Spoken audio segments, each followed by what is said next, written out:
Hi,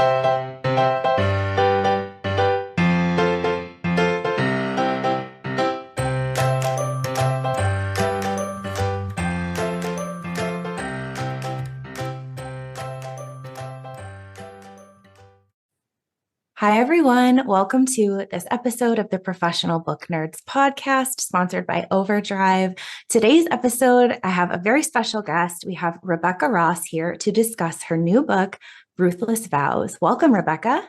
Hi, thank you so much for having me. I am so excited to have you here to chat about Ruthless Vows, arguably one of the biggest books I think that people are anticipating for the end of the year. Yeah, which is exciting and scary at the same time, knowing how many people are looking forward to it. I don't think I'd ever experienced something like this where people were just like, how can I get an arc? How can I get an arc? And we even moved the pub date forward. So it was supposed to publish a year after Divine Rival. So this upcoming April. And my publisher's like, hey, let's bump it. Let's bump it sooner. And I was like, okay, let's do it. So yeah, it's the holiday gift that everyone, I think, is going to expect. So this comes out December 26th. Can you tell our listeners a little bit about where Ruthless Vows picks up? Yes. So Ruthless Vows begins, there's about a 2-week gap between the epilogue that happens in Divine Rivals and where Ruthless Vows begins. So I don't know, do we want to spoil Divine Rivals in this chat, or do we need to keep it completely spoiler free? I think if we label it as a spoiler, we can chat about Divine Rivals, because I do have some questions from it. So hopefully folks have had time to read it. But if they're waiting for it to be complete, I also understand that. So I think we can do spoiler light if we disclaim that it's a light spoiler.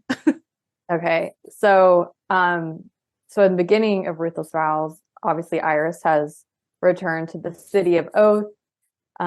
She has been, she doesn't know where Roman is. And so, yeah. And if you've read the end of Divine Rivals, you can probably imagine where Roman is or who he's with. I don't want to necessarily spoil that.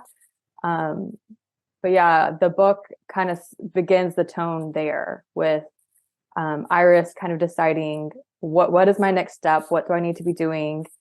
How can I find him? Do I return to the war front? And so that's where it begins. Yeah, so it picks up right sort of back in the thick of the action. So readers, I think, will be really excited to find out what happens with these characters. Now, you mentioned that the pub date was pushed forward so that readers are lucky enough to get both installments of this duology in the same year. What process, like, did you have this book like sort of already finished? Like, how were you all able to magic this to a sooner pub date? Yeah, so the book was drafted. It had been through I think its first round of edits, so which is those are the heaviest rounds where I have to do so much rewriting. And actually the first draft of Ruthless Vows was like 150,000 words. And I knew when I turned it in, my editor was going to be like, that is way too long. Like, we want this book to be like 100,000 words. And I was like, well, I don't think I can cut 50,000. I did end up cutting, I think I got it down to 120,000 words, but you can just imagine the amount of stuff I had to cut out of the first draft. But yeah, so the book was basically complete. I think it still needed to go through copy edits. And when they brought the idea to me, and again, I thought like, what? The day after Christmas, that is such a weird pub day. Like at first I was like, I don't know about this. But then the more I thought about it, I knew so many readers had either read an arc of Divine Rivals, which means you have to wait extra long for the sequel. And then some readers had just picked the book up. And it is nice when you do have the ability to publish books in a series close, so that it does. I mean, I get it as a reader. You don't want to be waiting a year, sometimes even more than a year. Sometimes it is a very grueling schedule to be able to do that for an author, though.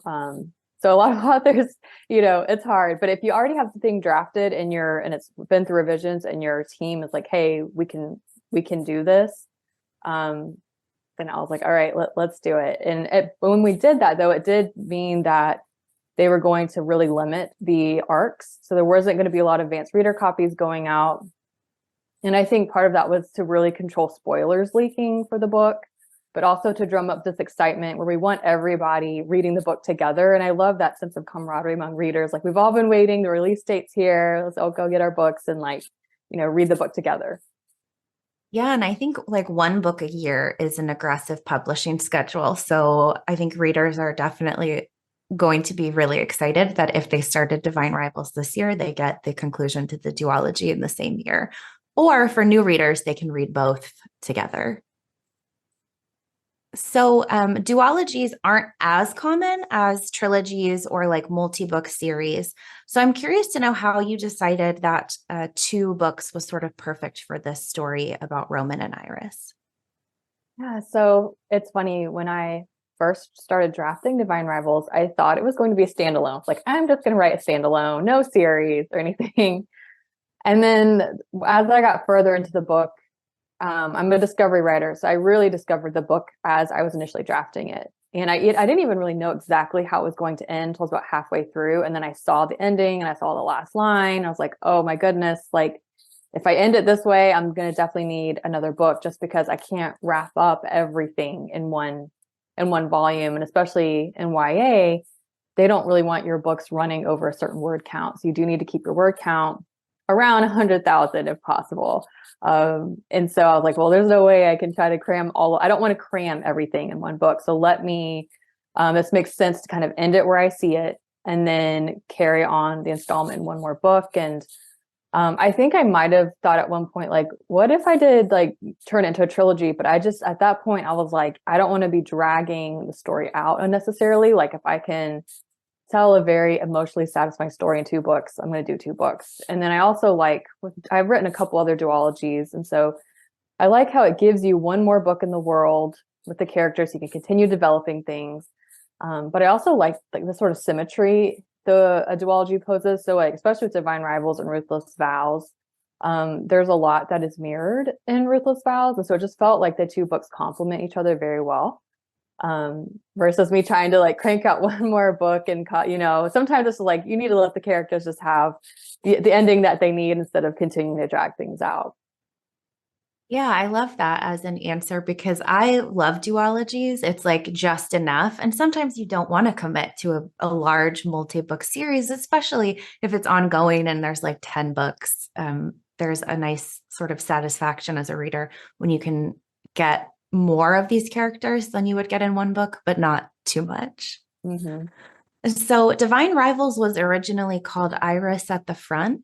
Was Ruthless Vows always called Ruthless Vows? No, it wasn't. So it's interesting. When I was drafting Divine Rivals, it very initially was Ingrid and Iris. And I love that. But my editor's like, it's so hard to say. And like, people aren't going to quite understand what that means. I was like, okay. So then she pitched Iris at the Front, which I loved.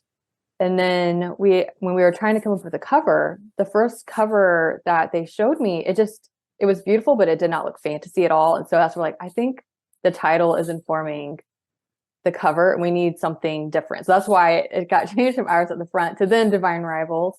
But Ruthless Vows was originally Devious Allies. So I was trying to look at like Divine Rivals, Devious Allies.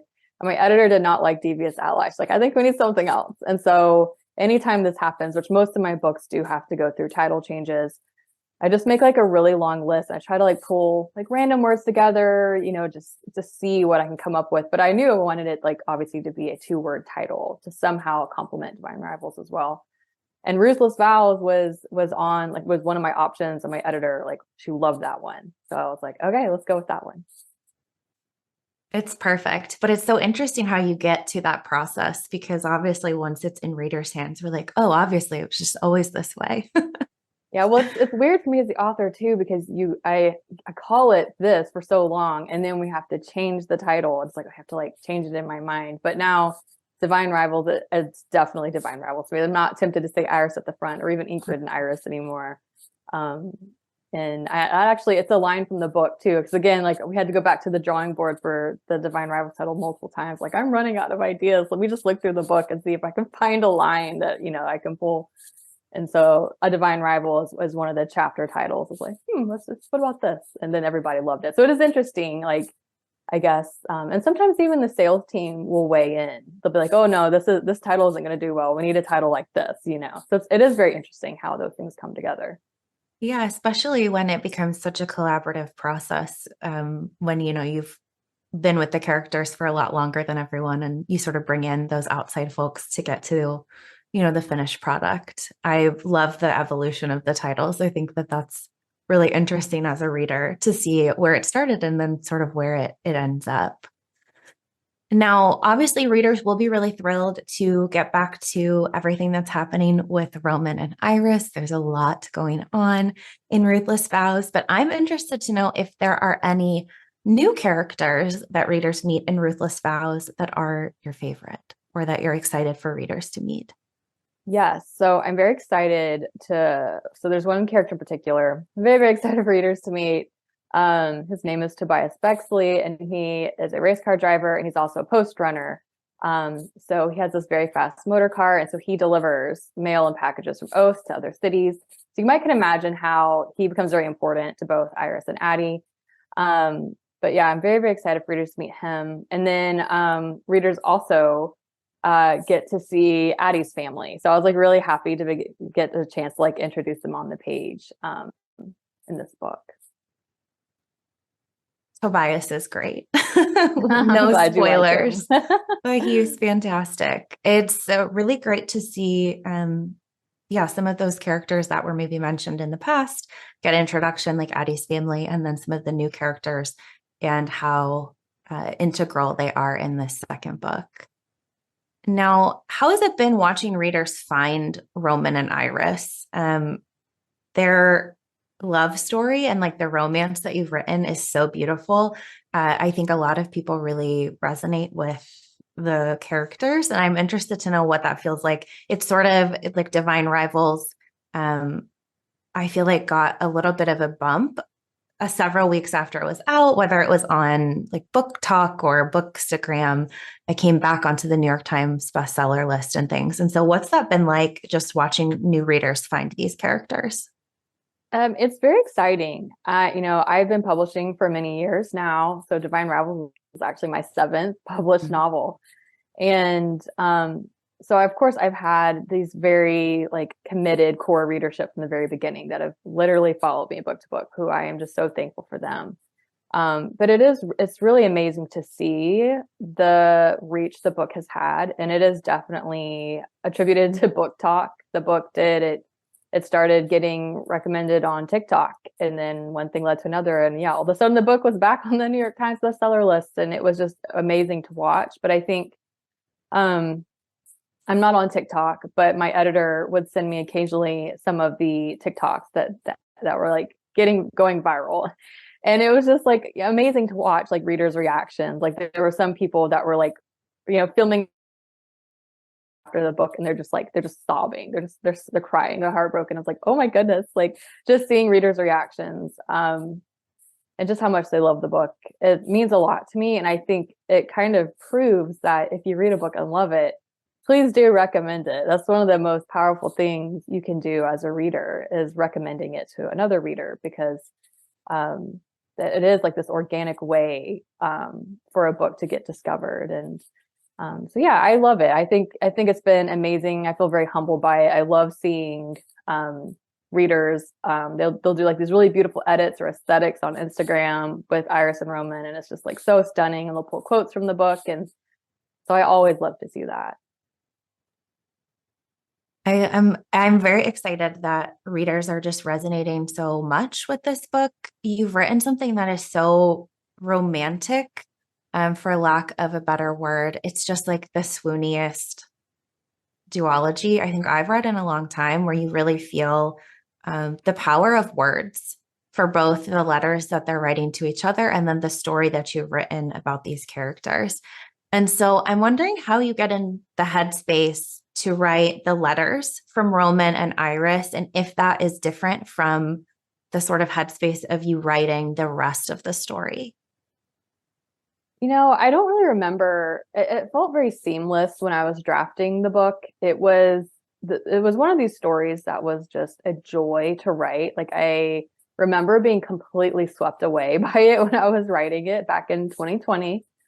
And it really was a story. I told myself, I want to write something I want to read, and I want to read something very romantic. I want to read about something where even when the times feel very dark and sad and overwhelming, or if you're going through grief, like there's still hope and joy to be found. And again, like watching these two young people fall in love for the first time. And You've Got Mail is one of my favorite movies. So I always knew one day I was going to write a story about two people who fall in love through letters, even though they don't like each other in real life. So um, I think when I was writing it, again, it just felt very seamless when I was bringing their letters like into the mix. I never struggled with like, oh, like how should Roman sound versus how should Iris sound? And I think it's because they both felt so real and solid to me when I was writing. And the first draft was just Iris's point of view. So obviously we had Roman's letters were in there, but it was all told through her perspective. And my critique partner is Billy Banya. She read the book as I was drafting it. And so she read it at its very, messy first draft. And she was the one who recommended, I really think you should add Roman's point of view. And I was like, oh my goodness, really? She's like, yes, I think readers really would benefit from seeing his side of the story. So I was like, okay, let me just try to write a chapter from Roman's POV and see what it feels like. There was that first chapter of his that I write where he's like reading in bed and Iris's letter arrives. And as soon as I started reading his perspective, I was like, okay, like it came so again, like just effortless to me. Like at first I was like, oh man, I'm gonna have a hard time writing through his POV, but then it was just like, no, here he is.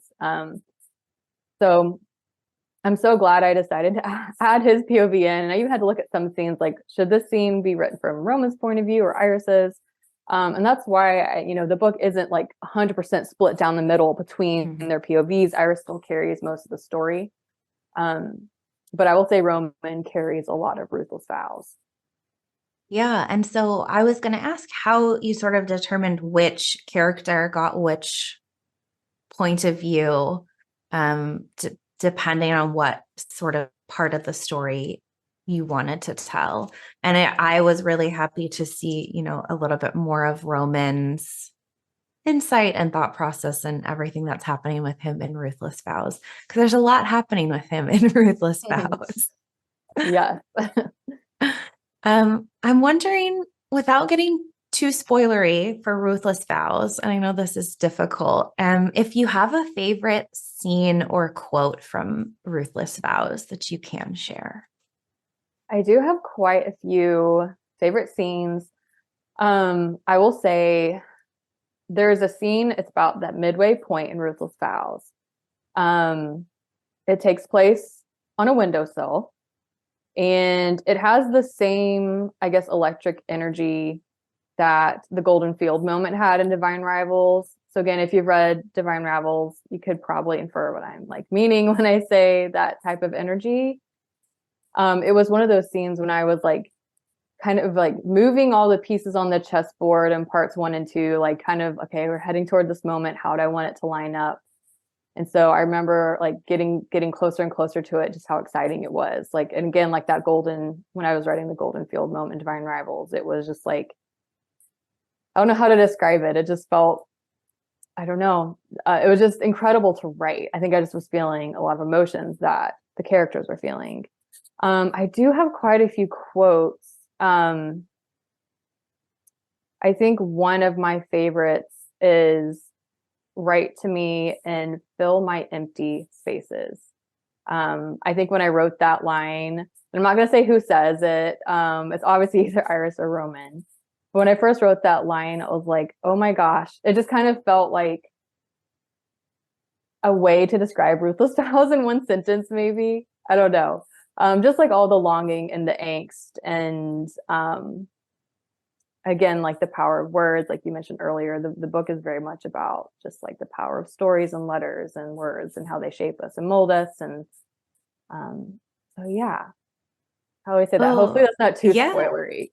I don't think so. And I think it will, excite readers even more, I think, to be able to experience that scene when the book comes out in a month-ish time. I'm interested to know, and you might not have an answer for this, just how do you write such sort of like lush and romantic stories? Yeah, thank you. No, that means a lot. I don't know how I did it. No. Um, I think as a storyteller, I'm always very, very interested in character. So I'm very character driven, which means I really like to delve deep into emotions and like think about, when I'm writing a scene, um, how can I bring emotion to the forefront, or how is this scene, like what emotion is it rooted in? And then I just naturally have always had like a very like romantic sensibility. I think I'm an Enneagram 4. I don't know if you're aware of what the Enneagram is, but it's a personality test that you take, and there's 9 different personality types. So sometimes I always like talk about this, and some people are like, oh yeah, I know, and then others are like, what did you just say? But if you're interested, it's the Enneagram, and it's spelled with an E. But I'm a type 4, which means I think it is like I'm quite in tune with my emotions. Like it's the type where you could like look out the window and see like the rain falling and just get like a feeling just by looking out the window and seeing rain and like fog. Like, so I think when I'm writing, I just kind of draw on that. Like, how does even like romance between like the landscape and the setting and the characters, romance between the characters, and not necessarily all like when you talk about romance, not necessarily just like, how you mainly think of romance, but again, like our connection to different things in the world. And, um, but also I think I really like, and this is really true with Divine Rivals, like watching two characters um like slowly open up and be vulnerable with each other. And I think that's why Divine Rivals is so interesting to write, because Iris and Roman, they don't they're rivals in real life. They don't like each other. They might have a little bit of that tension where they are kind of drawn to each other, but they're like, oh gosh, I can't stand this person because they're trying to take what I want, what I need. But then giving them a way to, again, like let their armor down, like be vulnerable through letters. And so it just shows how powerful that is, when you're able to make those connections, and then how it deepens the connections. So yeah, I think, I've just always, I think I grew up reading like Jane Eyre is like one of my favorite books. And I feel like that book has a very romantic feel, again, like with the way Charlotte Bronte writes, like, just the landscape and what goes on in that book. Like it's just this very, it was one of my favorite books. So I think people like Charlotte Bronte, Jane Austen, Tolkien were huge influences of mine.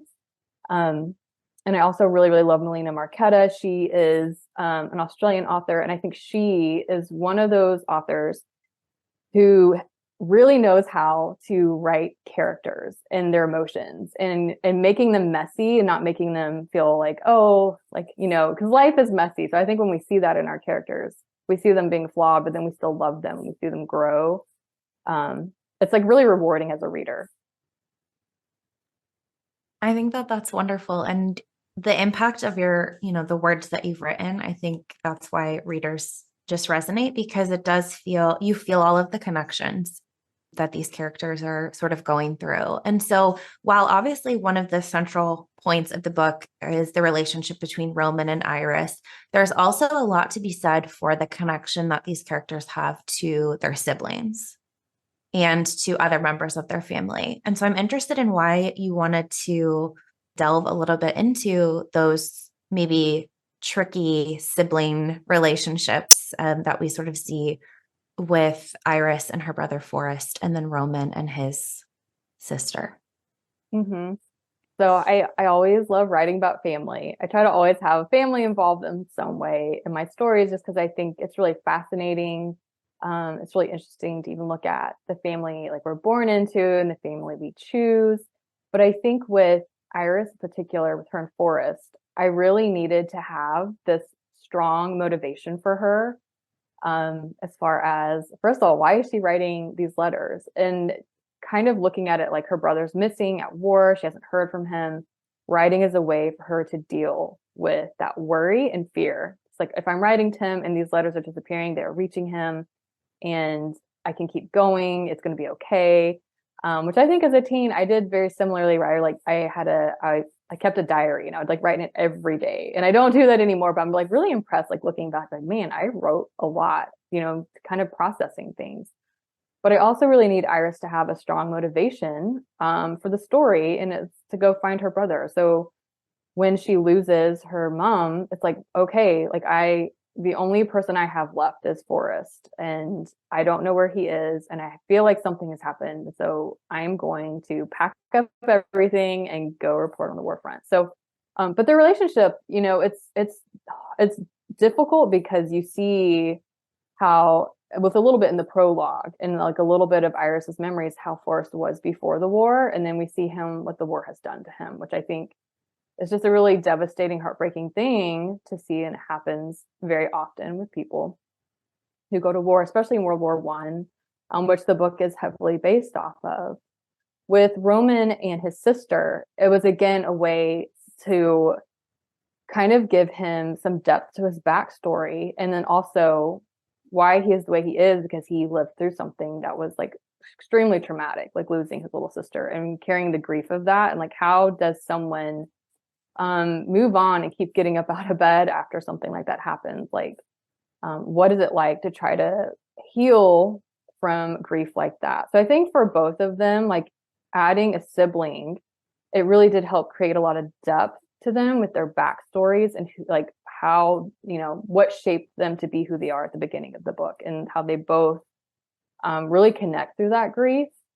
And even just that feeling like we've both lost siblings. It's like, kind of that feeling like, okay, we both understand that loss, even if it was the loss was very different. It's still how pain can really unite people if you've lived through a shared pain. Yeah, and how they sort of help each other with their grief in different ways is really beautiful to see. It definitely brings them together during that letter writing process, sort of before they know who's who. And both characters, I think, have changed a lot since Divine Rivals started, but particularly I want to ask about Iris, because it feels like she's really grown and changed in a relatively short amount of time. And I wanted to ask you, do you think the Iris in Ruthless Vows is the same Iris that we met in Divine Rivals? I don't think so. I think you're right. She definitely has undergone some changes. There are scenes in Ruthless Vows that I was writing for her that I was like, oh my gosh, I'm like so like proud of you, because what you're doing is so brave. Like I couldn't do it. If I were you, I would be like, no, I can't do it.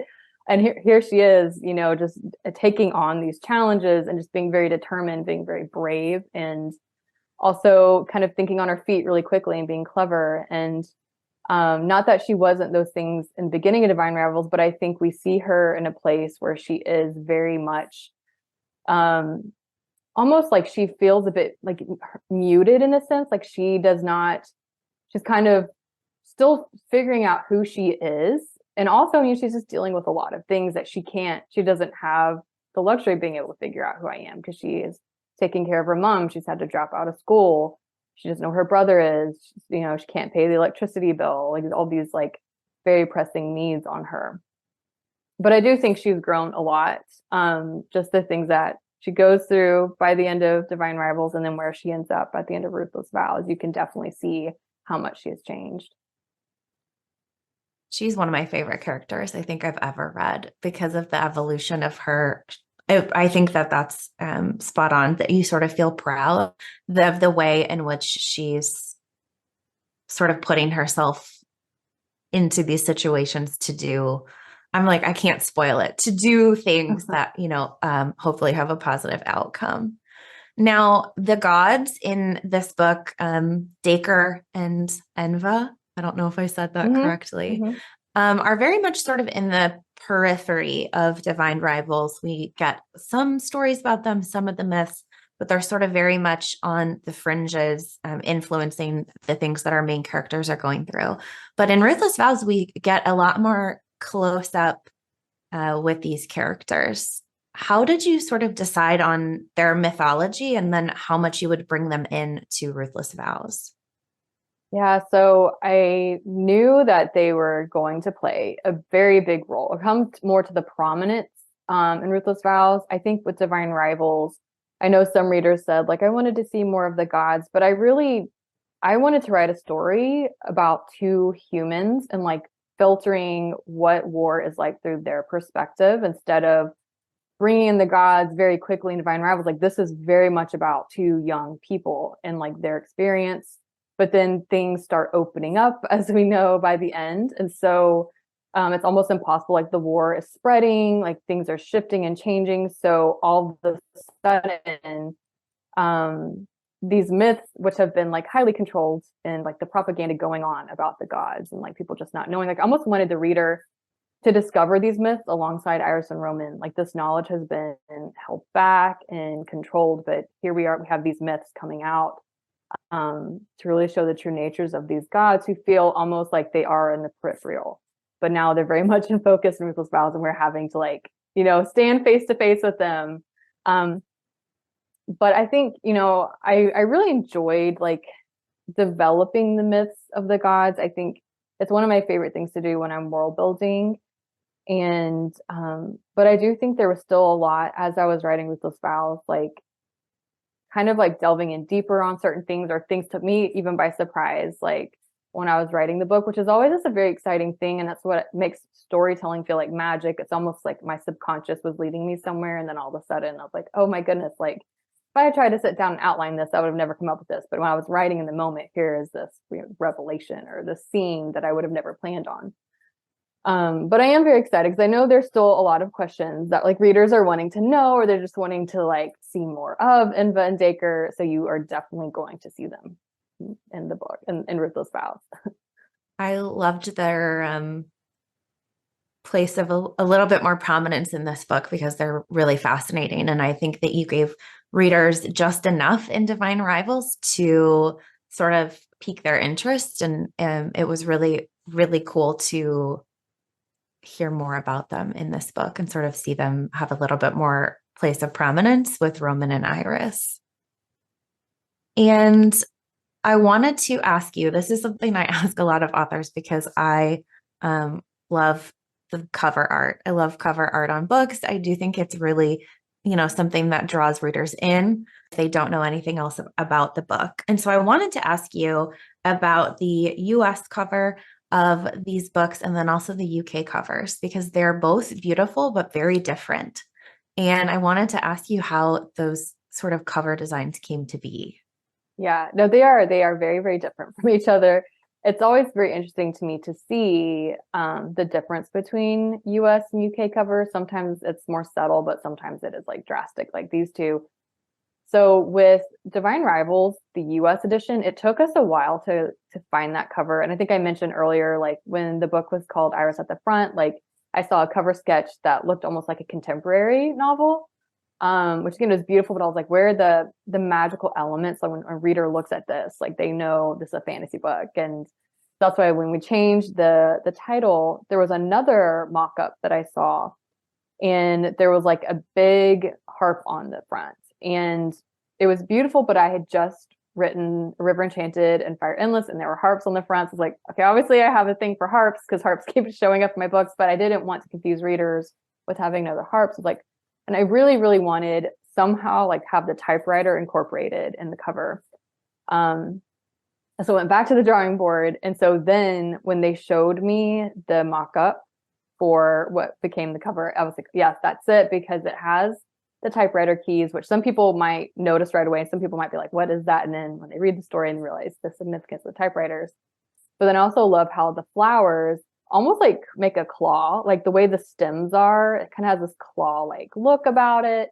So it has a little bit of a sinister feel. But yeah, I thought it was beautiful. I loved how the flowers were incorporated. You know, it just has a sense of like magic and mystique. Now with the UK cover, I remember my editor over there was like, you know, we really feel strongly about having an illustrated cover. And this is the mock-up. So they showed me an early sketch. And I was very surprised. It's like, oh, like I was not expecting at all for them to do an illustrated cover like that. But I think it lends itself to the sense of nostalgia.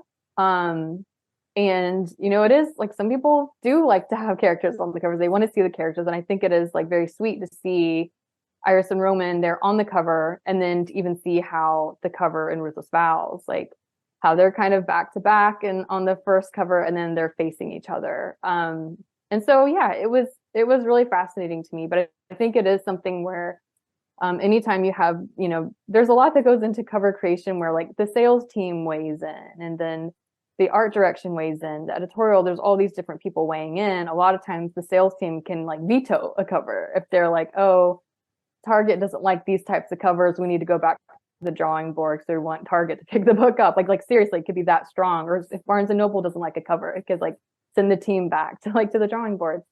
But you do have to kind of trust your team. And so with the UK, again, they're like, we feel very strongly having an illustrated cover will appeal to a lot of our readers. And so that's what they did. And so it is nice. I mean, I like how you do have options. If you don't want characters on the cover, you get the US. If you do want characters on the cover, you get the UK.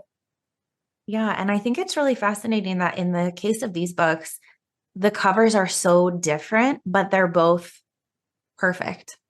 So like they both make sense. So in the case of like someone like me who's just a hoarder, I will have both. It does make it nice because then you have a bunch of covers to collect if you feel like it. Exactly. Speaking of which, there are also a couple of special editions of this or exclusive editions. How did that feel just to know that there are, Fairy Loot, Owl Crate, and Barnes and Noble were after, doing something special for these books? Yeah, no, it was really nice. I've definitely worked with Owl Crate before with some previous work. It was my first time with Fairy Loot, and that was definitely on my bucket list to one day be featured by them. And then I had never had a Barnes and Noble exclusive, so that was also really, really exciting. And I think with the Barnes and Noble too, it'll be nice if you want like your Divine Rivals and Ruthless Vows covers to match more in color scheme. And so yeah, it was really exciting. And I think again, really fascinating to see like Owl Crate's edition is very, very different from Fairy Loot, which Fairy Loot used the same artist, Kelly McMorris, to do. She did the UK standard and the Fairy Loot. So it was really neat. So you see her art across the board. So it's really beautiful and you can like line them all up. I do know that it's been, some people were selling these editions for a lot of money online, which I feel awful about for people who maybe missed out on getting them in the boxes and now want them. But I do think I've heard both Fairy Loot and Owl Crate say they have no plans to reprint. But very happy they're making at least a matching set. So they both have the Ruthless Vows coming out very, very soon. So if you have the first books in those series, you can get the second one to match. It's very exciting. And I always think it's really cool that hopefully then readers have some options where they can find the cover or the color scheme that they're after or collect them all if they so choose. Yeah, I always love, sometimes I'll get tagged in a photo and someone has every single edition and they just lay them all out. And it's really fun to see. It's really cool. I'm like, how do we, I did actually look because the Fairy Loot edition is stunning, but right, it's sort of on the resale market for several $100s because everyone that has one is not going to give it up.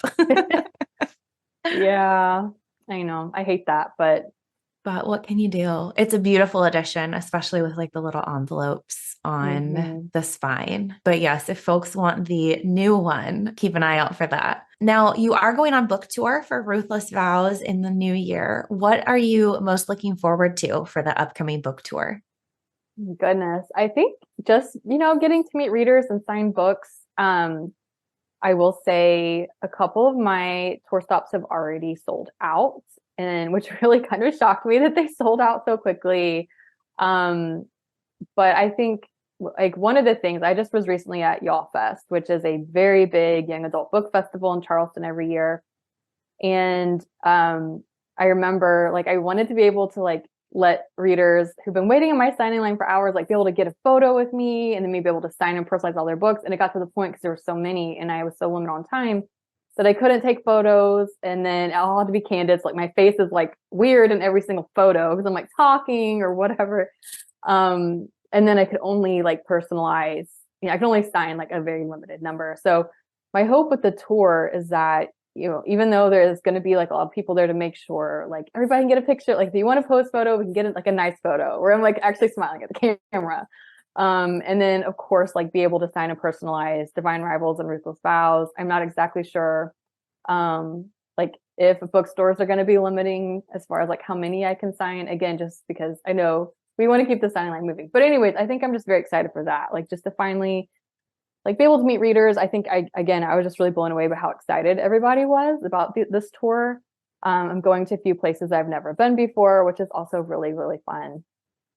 But yeah, I think hopefully if there's like no inclement weather, because it is January, so it's like we'll see what happens. And like no sickness or anything like that, hopefully it will be like a very fun tour. I hope so. And I think it's always so fun when, readers can interact with authors on a little bit more of a personal up close setting. And so listeners, if you're interested in seeing Rebecca at one of her tour stops, we'll make sure to link her site or her social media so you can see if she'll be near you. Now, do you think we'll hear from Roman and Iris again, or are you satisfied with where things leave off in Ruthless Vows? So I'm very, very satisfied with how I left it. And I know like I've had readers ask, is this a happy ending? Is this a happy ending? I think people are so scared. And I don't want to like outright say one thing or the other, but if you've read my other novels, I think you know my track record by this point, like how I like to end books. So I will say I was very, very happy with how Ruthless Vows ends. So yeah, that is I would say Iris and Roman's story is just going to be 2 books. Perfect. And I know we're talking about Ruthless Vows. It comes out in a month. It's not even in readers' hands yet. But I'm interested to know if there's anything that you're working on currently that you can talk about. Yeah, so I do have a few things lined up. I can't say really much more than that at the moment. I am currently drafting my next YA. It is like a completely different world, new characters. I've just been so busy with all the provo stuff that I'm actually having a hard time sitting down to write, which has been a very new experience for me. So I'm like, I might actually need to like start like really blocking off time and being, managing my schedule better, because it's like, this is so funny. I have no time to write anymore because I'm just so busy. And it could also be just like with the holidays too coming up and, books releasing in 4 weeks and trying to wrap up all these things. But yeah, I'm very, very excited to hopefully share. I'll probably wait till Ruthless Vows publishes, and then news will be coming soon at some point about what's next. Okay, so we can hopefully expect some news in the new year. I know in publishing, we always get so far ahead, like Ruthless Vows isn't even out yet. And I'm like, okay, what's next? Well, it is hard too. Like you like have a deal or some exciting news and you have to wait months and months and months before you can announce it. It's so funny, like with publishing, like again, sometimes authors like they'll just have to hold exciting news literally for like 6, 7, 8 months before you can like, tell people, but that's just how it is. Yeah, it's really bizarre with all the timing, but I know readers will be excited whenever they hear news of something else. Now, to wrap us up, I'm interested to know if there is one song that reminds you the most of Ruthless Vows, because I know music is a really important part of your writing process. So there are 2 songs, and one is, so this is like a confession. I am not a Swiftie. Like I do like Taylor Swift, but I'm not obsessed with her music or anything. But I had so many readers mention The Great War to me that I was like, and I listened to it, I was like, yeah, I can definitely see how this song really embodies like Iris and Roman's journey. So I would say The Great War, but then there's also Hans Zimmer is probably my favorite composer. And I listened to it's funny, I listened to this song a lot when I was writing Divine Rivals, and I listened to it a lot again when I was writing Ruthless Vows. And it's the Supermarine from Dunkirk. And it's a very long, very intense song. And it's really only the last 2 minutes that I like to listen to. Just because it kind of envisioned, like it's like almost like the climax of both books go along with that song. There's like this organ that's playing, and it's just like the tension keeps like rising and rising, rising when you're listening to the song, where it almost takes your breath away by the time it's over. So again, that's like a very odd song to choose, because again, it's super intense. But The Great War and then Supermarine, I would say, are the 2 songs. I love that. So readers have a little bit of a soundtrack to reading Ruthless Vows. I know that I particularly thought of Never Let Me Go by Florence and the Machine when I was reading this. Yeah, that's a beautiful one. It's so moody. And now to close, I'm wondering if there's anything that you would want readers to take away from Ruthless Vows. Yeah, I think at the end of the day, I really just want readers to feel as if they have found a home in my stories, or if my stories are comforting or cozy, they have that feeling like they can return to them again and again, where they feel seen or where they have something that resonates with them. I think I've had, especially with Divine Rivals, I was really surprised by how many people reached out to me to tell me the grief portions of the book really resonated with them, whether they had just lost somebody or lost someone very close to them years ago, and like seeing the portions on grief and how the characters like speak of it and move through it was just like I guess like a light in a dark time for these readers. And so I just feel like it almost always makes me cry when I get a message like that, because it really makes you realize this one little book that I wrote by my, alone in my desk, I never knew if it was going to see the light of day. It's now on so many bookshelves and it's found a home with so many readers. And so I think that, to me, honestly, is the best part about being an author. And what a perfect thing to end on. Thank you so much, Rebecca. It was absolutely fantastic getting to chat with you about Ruthless Vows. Yeah, thank you. Thank you so much for having me. Readers can sample and borrow the titles mentioned in today's episode on OverDrive.com, and our library friends can purchase these titles in Marketplace. Professional Book Nerds is proud to be an Evergreen Podcast signature program. To learn about other Evergreen podcasts, visit evergreenpodcasts.com. Our podcast is produced, recorded, and edited by Emma Dwyer and Joe Skelly and presented by OverDrive. To learn more, visit professionalbooknerds.com.